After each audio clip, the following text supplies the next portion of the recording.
72년도 미국 애리조나주의 스코츠데일이라는 타운에 엘코 생명연장재단이라는 단체가 설립되었습니다. 이 재단이 하는 일이 뭔고 하니 지금 아주 좋네요.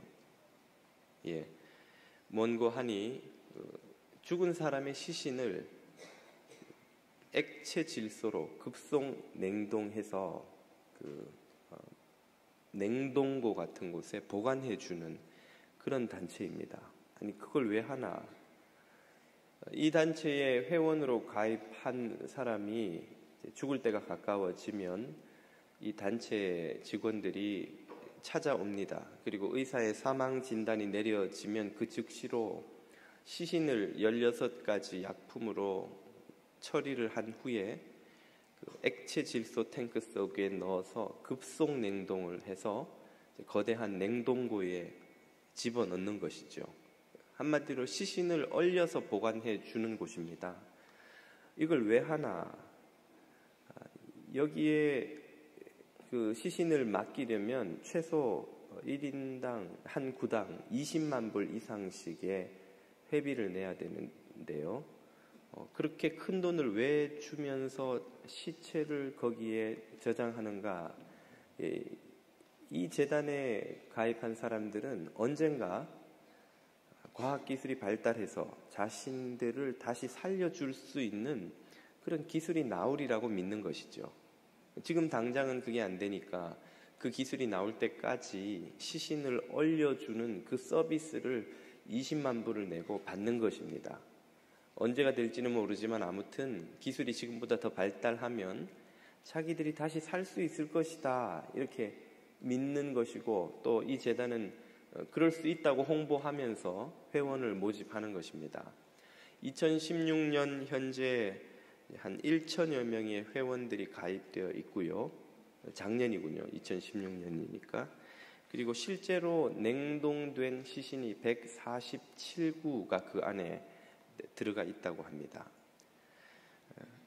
이들은 아마도 이집트에서 미라를 만들었던 그 왕 바로의 현대판이 아닌가, 혹은 불로초를 구하기 위해서 신하들을 온 세계로 보냈다는 그 진시 황제의 현대판이겠다 하는 생각도 듭니다.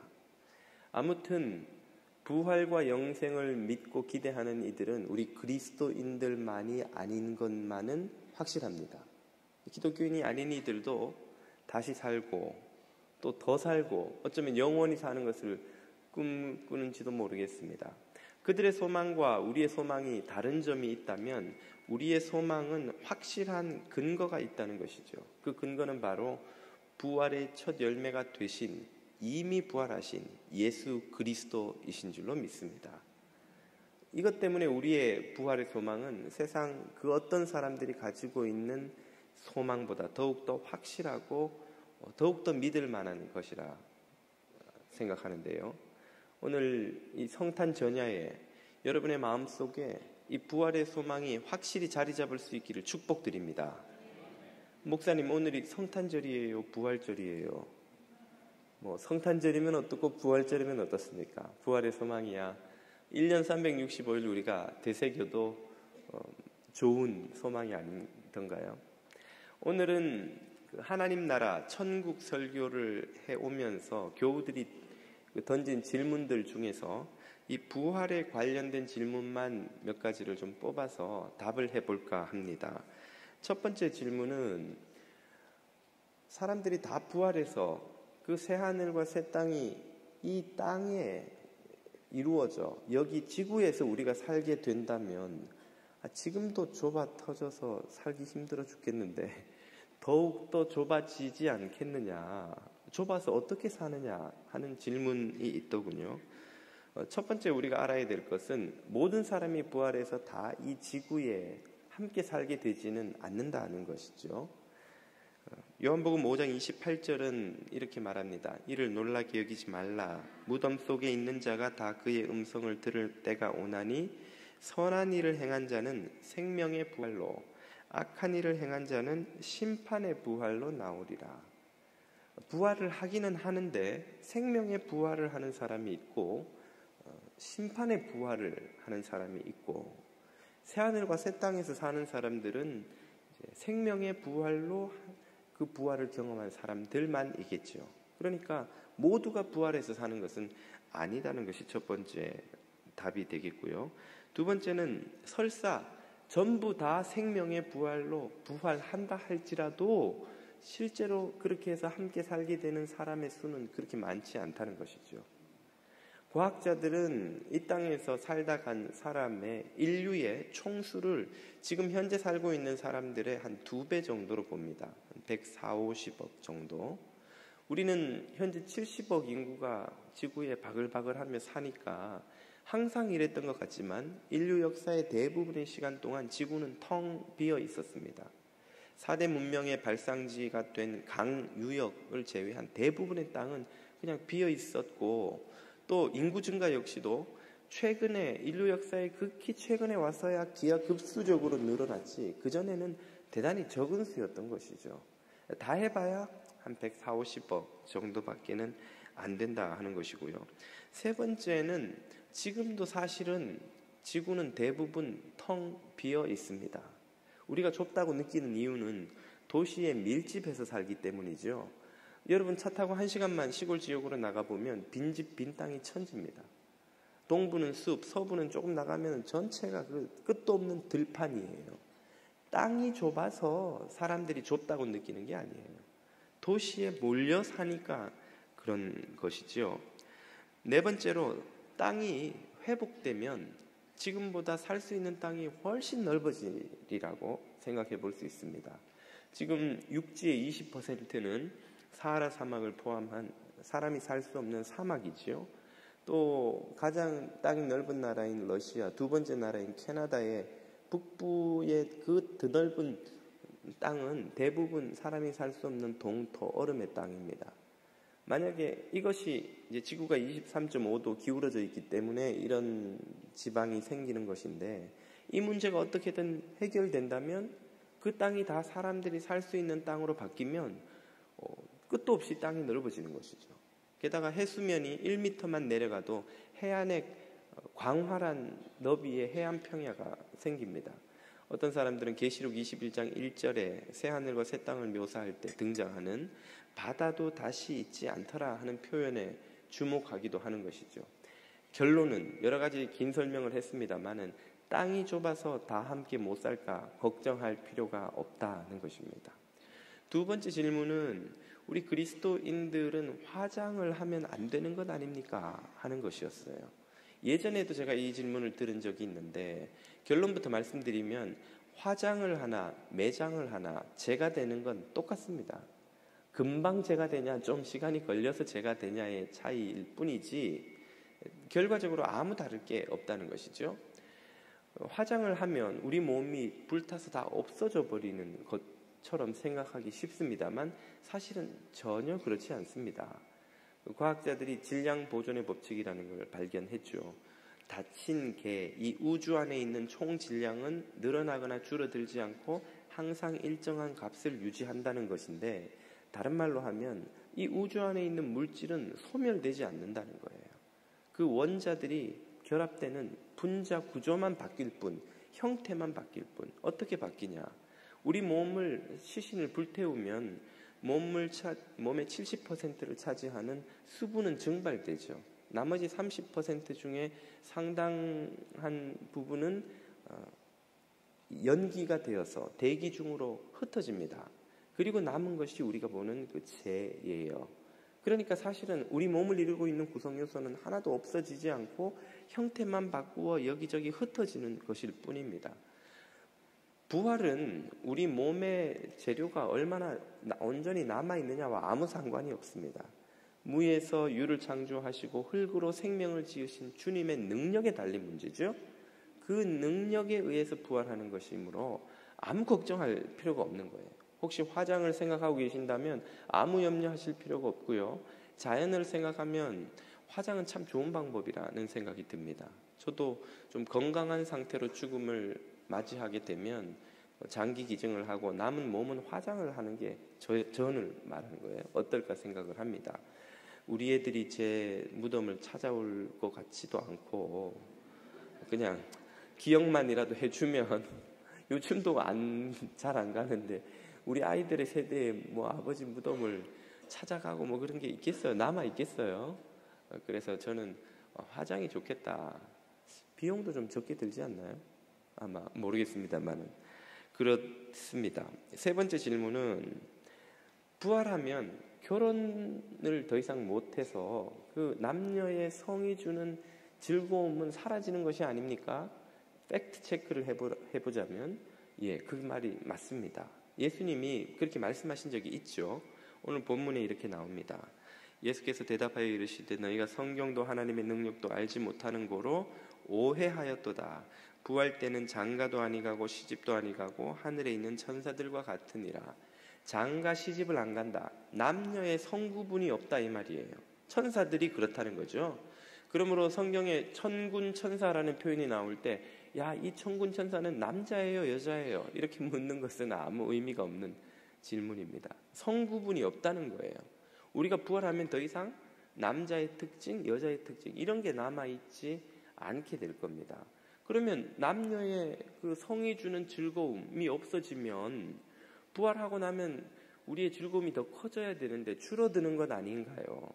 이 즐거움은 없어지겠지만 그 즐거움의 상실로 인한 아무런 아쉬움이나 안타까움이 없으리라고 여러분에게 감히 약속드릴 수가 있습니다.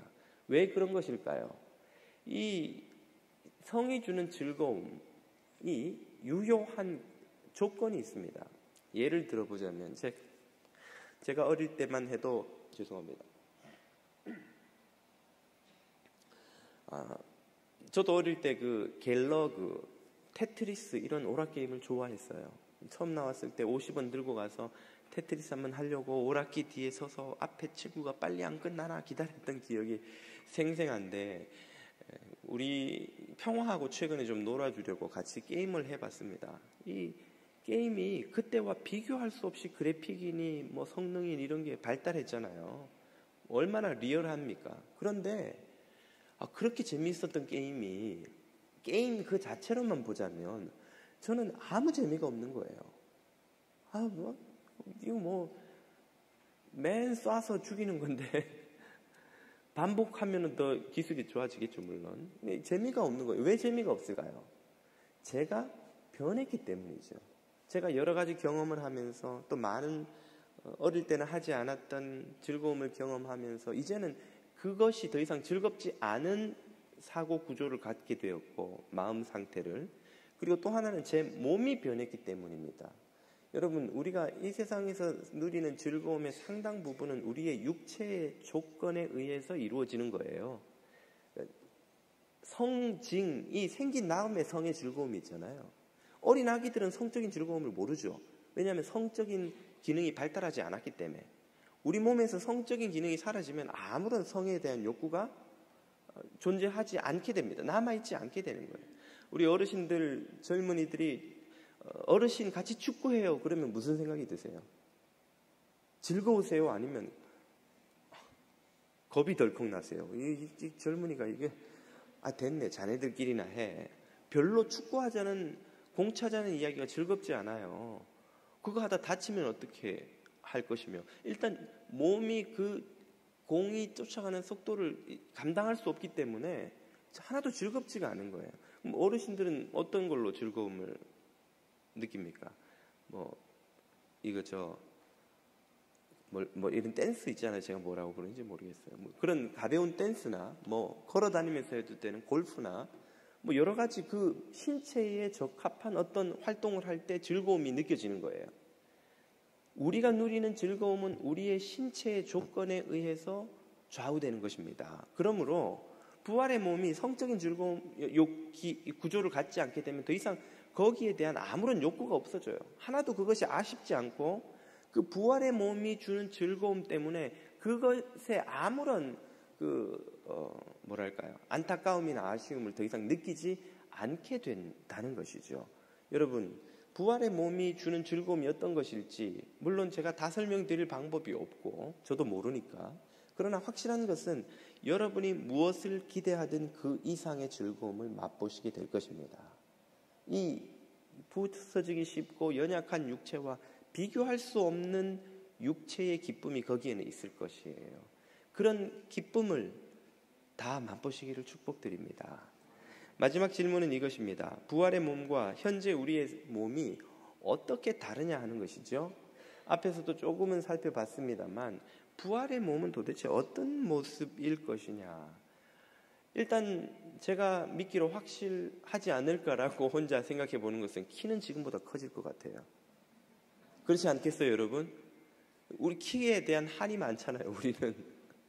우리 아시안들은 기본적으로 아직은 좀 작고, 뭐 우리 밑에 한 2세대, 3세대 가서 아이들의 영양 상태나 모든 게 좋아지면 점점 뭐 키도 커지고 뼈대도 굵어지고 좋아지겠지만 일단 키는 커지지 않을까. 그리고 우리 코리안들은 눈도 조금은 더 커져야 주님한테 불평할 거리가 줄어들지 않을까 하는 생각이 듭니다만, 그런 구체적인 변화에 대해서 우리가 알 길은 없습니다. 그러나 성경이 우리에게 주는 힌트가 있는데요. 그것은 곧 연속성과 단절성이라고 정리할 수 있습니다. 우리의 현재 몸과 부활의 몸은 연속되는 부분도 있고 단절되는 부분도 있어요. 단절되는 부분이라는 것은 우리의 현재 몸이 가지고 있는 한계를 초월하는 점이라고 설명드릴 수 있습니다. 이 한계를 초월한다는 것에 대해서 여러분 우리가 인용한 구절들을 한번 다시 보시죠. 마태복음 22장 30절 오늘 읽었죠. 부활 때는 장가도 시집도 안 가고 천사들과 같다. 우리 몸은 현재 천사들의 몸이 어떤지 모르지만 현재 우리 몸과는 분명히 달라진다는 말이죠. 고린도전서 15장 53절에는 이 썩을 몸이 반드시 이 썩을 것, 이 욕이 여기서 나왔나? 이 썩을 것이, 아무튼 이 썩을 것이 반드시 썩지 아니할 것을 입겠고 이 죽을 것이 죽지 아니함을 입으리로다. 우리들의 이 몸의 특징은 썩는다는 것이고 죽는다는 것이죠. 새 몸은 그 한계를 벗어난다는 말이에요. 이것은 우리가 전에도 살펴보았죠. 계시록 21장 4절에도 마찬가지입니다. 모든 눈물을 그 눈에서 씻기심에 사망, 애통, 곡하는 것, 아픈 것이 다시 있지 아니하리니 처음 것들, 현재 우리의 몸 상태는 다 지나갔다. 더 이상 남아있지 않다 하는 것입니다.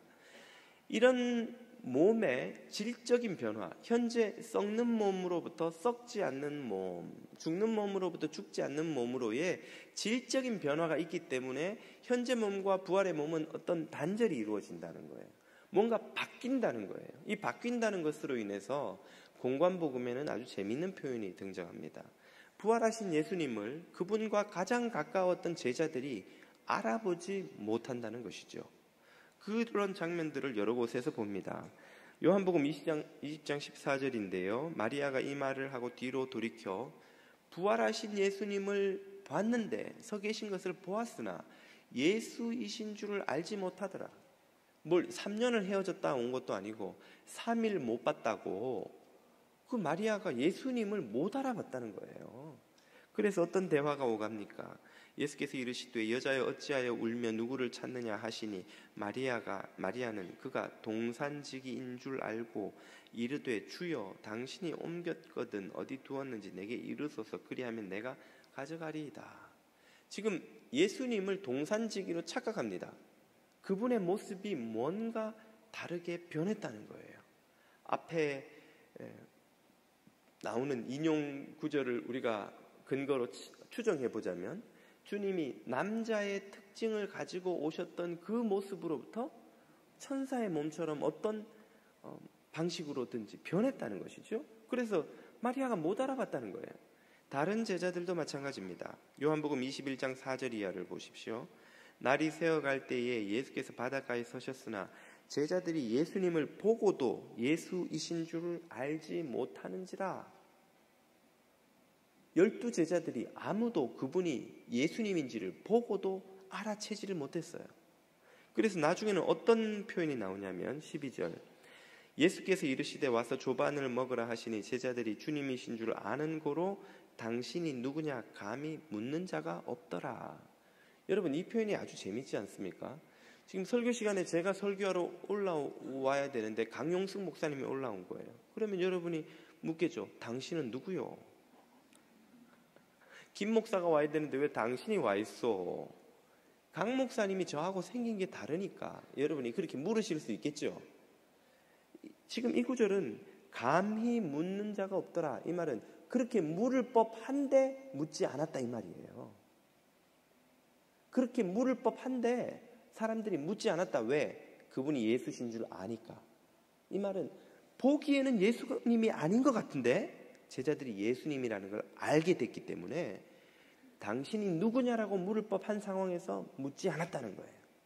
제자들 눈에 예수님이 분명히 뭔가 변한 거예요. 바뀐 거예요. 그래서 처음 봤을 때는 그분이 예수님이신 줄도 몰랐을 만큼 바뀌어버리신 거예요. 누가복음 24장 15절에는 이렇게 나오죠. 엠마오로 갔던 두 제자 이야기입니다. 그들이 서로 이야기하며 문의할 때 예수께서 가까이 이르러 그들과 대화하시며 한참을 동행하시는데 그들의 눈이 가려져서 그인 줄 알아보지 못하거늘. 눈이 가려졌다는 말은 안 보여서 예수님을 못 알아봤다는 말이 아니죠. 보고 있는데 그분이 누구신지를 알아볼 수 없었다 이 말이거든요. 왜일까요? 스쳐 지나가는 것도 아니고 곁에서 나란히 가면서 엠마오까지 한 반나절 이상을 한참을 대화를 하면서 가는데 왜 그분인 것을 알아보지 못했을까요? 예수님이 어딘가 변했기 때문이죠. 썩을 몸으로부터 썩지 않을 몸으로 어떤 변화를 예수님께서 부활을 통해 이루셨기 때문입니다. 그러므로 오늘 우리가 이 단절성을 통해 확신할 수 있는 것은 오늘 저와 여러분이 가지고 있는 온갖 육체의 썩는 특징들이 부활의 몸에서는 더 이상 남아있지 않을 것이라는 점이에요. 얼마나 우리는 몸에 문제가 많습니까, 여러분? 눈 나쁘죠, 축농증 있죠, 충치 많죠, 목 디스크에 심장, 간, 폐 다 안 좋죠, 혈관에 콜레스테롤, 허리 디스크, 관절염, 발목 염좌, 심지어 무좀까지. 제 이야기가 아니고 우리가 살다 보면 그런 거 다 겪는다는 말이라고 생각해 주세요. 네. 이 모든 문제들은 우리 몸이 지금 어떻다는 것을 보여주는 증거입니까? 성탄 이브에 이런 표현을 써서 대단히 죄송합니다만은 우리 몸이 지금도 썩어가고 있는 거예요. 사실은 우리는 지금 죽음을 향해 가고 있는 거예요. 25세가 지나면 몸에서 생성세포보다 사멸세포가 많아진다고 합니다. 다시 말해 노화가 시작되는 것이죠. 다른 말로 하면 우리 몸이 서서히 죽어가는 거예요. 병원에 안 들어가 있어도 우리는 천천히 진행되기 때문에 그걸 산다라고 말하지만 산다는 것은 동시에 죽음을 향해 조금씩 가까이 가고 있다 그 말이에요. 그 모든 썩음과 죽음의 특징이 부활의 몸에서는 더 이상 남아있지 않을 것이라는 말이죠. 우리 주변에 안타까운 장애를 안고 사는 사람이 얼마나 많습니까? 태어나면서부터 혹은 어떤 사람은 사고를 당해서 이런저런 장애를 안고 살기 때문에 우리는 장애인과 비장애인을 나누지만 사실상 비장애인이라고 불리는 사람들도 그 정도가 작을 뿐 장애가 없는 사람이 있어요? 당장 여기 계시는 저하고 비슷한 연배의 30대 여러분들을 제외하고 많은 분들은 말이죠. 이제 앉았다가 일어날 때 소리 한번 안 내고 일어나실 수 있으세요?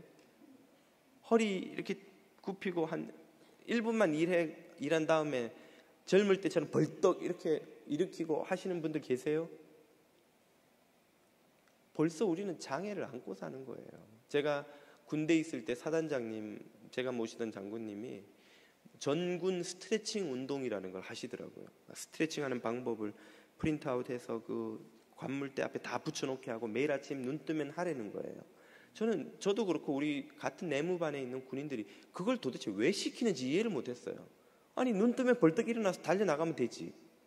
근데 제가 그 장군님 나이에 서서히 가까이 가다 보니까 장군님이 왜 그걸 시키셨는지 이제는 너무 이해가 잘 되는 거예요.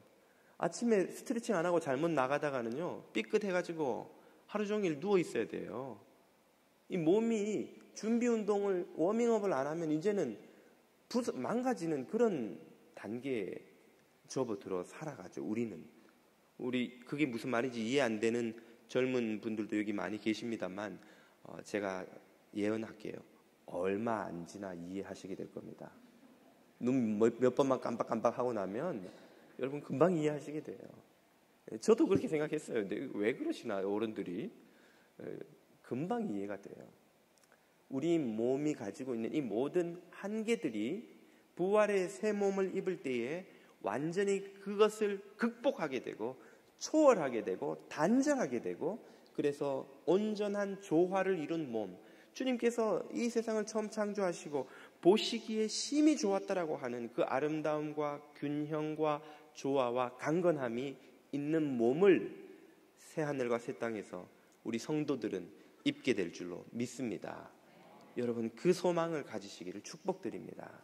이것이 우리 몸과 새 몸이 가진 단절성이라면 여기에 또 한 가지 특징이 있는데, 그것은 연속성입니다. 다시 말하면 우리가 현재 가지고 있는 이 몸의 개성, 특징, 느낌, 특정한 경험들이 부활의 새 몸을 입을 때에 완전히 소멸되지 않고 이어질 것이라는 말입니다. 이것 때문에 제자들은 처음에 알아보지 못했던 예수님을 어느 순간 알아볼 수 있게 돼요. 다시 앞에 읽었던 본문들의 후반부를 보겠습니다. 요한복음 20장 16절을 보면 예수께서 마리아야 하시거늘 마리아가 예수님을 알아봤어요. 그리고 돌이켜 히브리 말로 라보니여, 선생님이여 불렀어요. 갑자기 마리아가 예수님을 알아본 이유가 뭘까요? 요한복음 21장 7절에 고기 잡던 제자들도 마찬가지죠. 예수께서 사랑하시는 그 제자가 예수님을 알아보고 베드로에게 이르되 주님이시라 하니 시몬 베드로가 벗고 있다가 주님이라 하는 말을 듣고 겉옷을 두른 후에 바다로 뛰어내리더라. 아마도 요한이었을 그 사랑받았던 제자가 주님을 알아본 거예요. 가장 가까이서 주님을 모셨던 그 제자가 주님의 어떤 모습을 알아봤어요. 엠마오로 가던 두 제자들도 그들의 눈이 밝아져 그인 줄 알아보았습니다. 왜 알아봤을까요?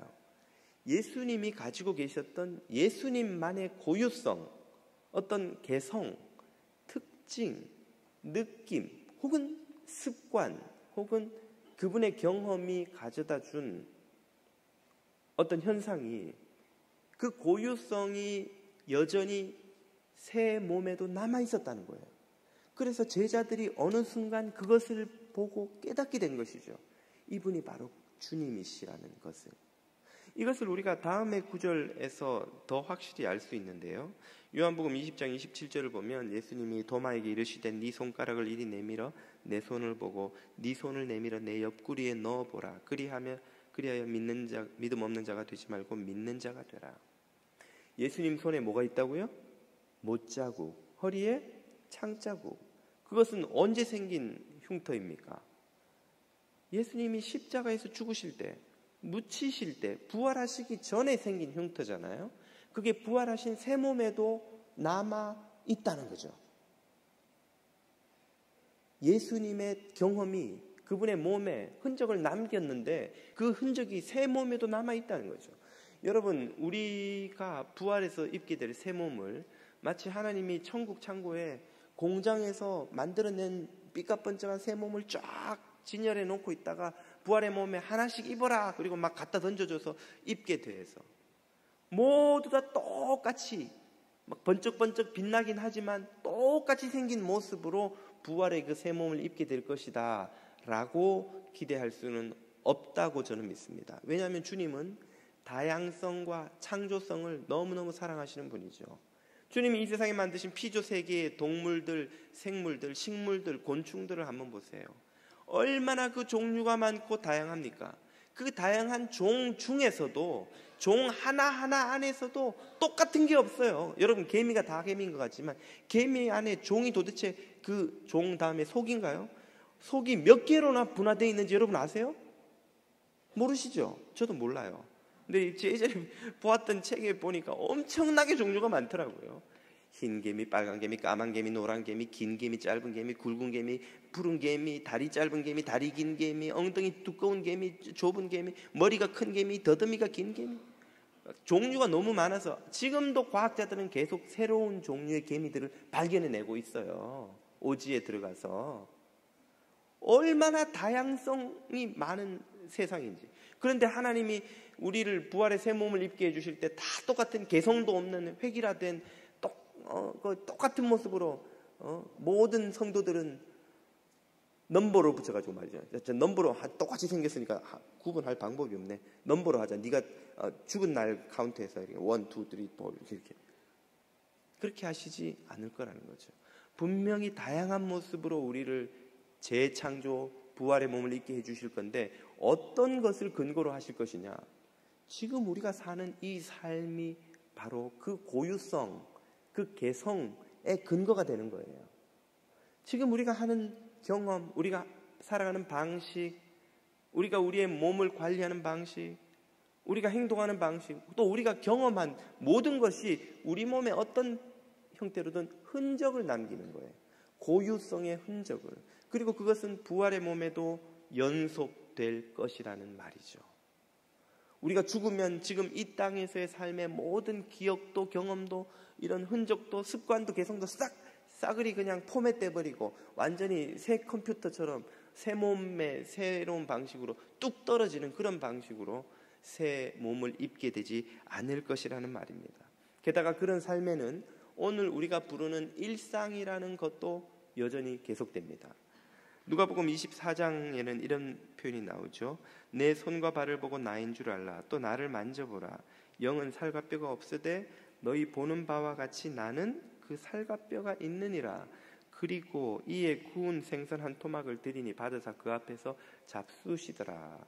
예수님이 뭐 하시고 계십니까? 드시고 계세요. 먹고 있어요. 부활의 새 몸을 입어도 맛있는 것은 여러분 계속 드실 수 있는 줄로 믿습니다. 정크푸드는 아마 그때는 안 만들어도 될 거예요.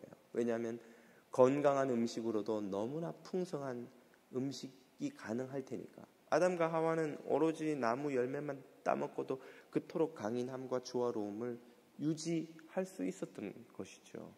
여러분, 부활의 몸을, 부활의 삶을 마치 저 하늘 어딘가에서 구름 위에 누워서 천사들의 시중을 들어가며 하프 소리 들어가며 영원토록 누워서 뒹굴뒹굴 빈둥빈둥하는 삶이라고 생각하는 것은 헬라의 이원론이 가르친 천국 개념입니다. 성경은 그런 개념을 가르치지 않아요.